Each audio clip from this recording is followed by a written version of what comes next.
Hi, my name's Darrell Vickers, and I'd like to tell you a little bit about myself. It is an understatement to say that I've been around the block a few times. I have literally been every place I ever wanted to go and quite a few places I never wanted to go. Been shot at in Beirut, shook down in Benghazi, and gotten out of a half a dozen tight spots in the Middle East, but I wouldn't trade it for anything. I grew up on a farm west of Dayton, Ohio, and received a National Merit Scholarship, which gave me a full ride through college. I really wanted to be a nuclear engineer and run the nuclear plant at Moscow, Ohio. But alas, the bottom fell out of the market, and when I graduated, I did not like submarines. Chrysler gave me my first corporate job, starting in the factory during summer breaks and then in the engineering laboratory during my senior year in college. We worked hard and we played hard. After the sale of Airtemp to Vickers Corporation, I had the pleasure of working with John Ricardo and Lynn Townsend, who had served as chairman of the board prior to Lee Iacocca. Of course, my job was only to get parts to keep the Airtemp air conditioners running, but it was fun.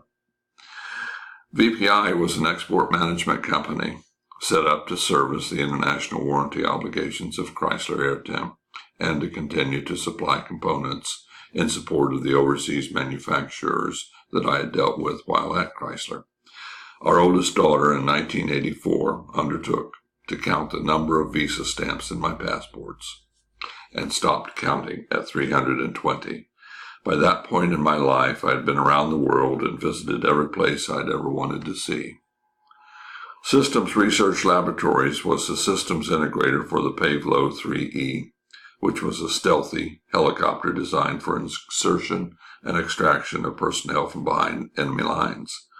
We delivered 21 of the units to Major General John Lindsay at Pensacola, and then took all the project managers to the 1987 Paris Air Show, where we had a booth. Our exhibit was a hit with the Russians because I showed a film of the platform made in 1968, and the machine only did 170 knots, not 250 like I told them. I joined FASCO to head up their international operations and more specifically to improve the quality of products imported from the Far East. I used a simple strategy of identifying the two most capable suppliers and giving the highest quality manufacturer 2/3 of our business and the other 1/3. At the end of each year, I tabulated the defective returns and awarded the best with 2/3 of our next year's purchases. That way, the best was at risk of losing half of their sales, while the second best had the potential of doubling their business. The strategy was very effective. I established and operated a contract assembly operation to put together and market a DIY home security system in partnership with Nest Security of Sydney, Australia. I relocated the operation to Florida.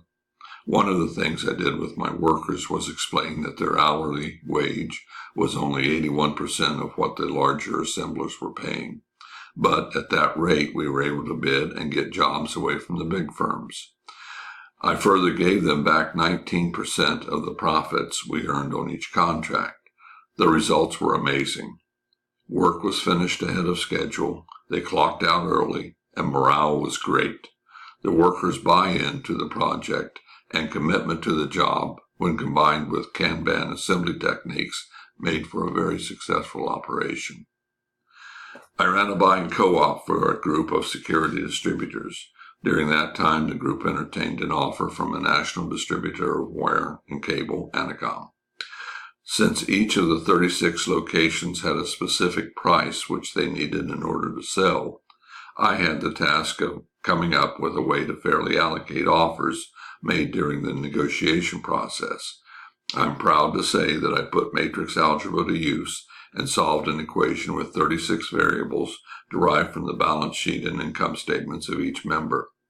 That solution allowed asking and offering prices to be scaled fairly over all 36 locations.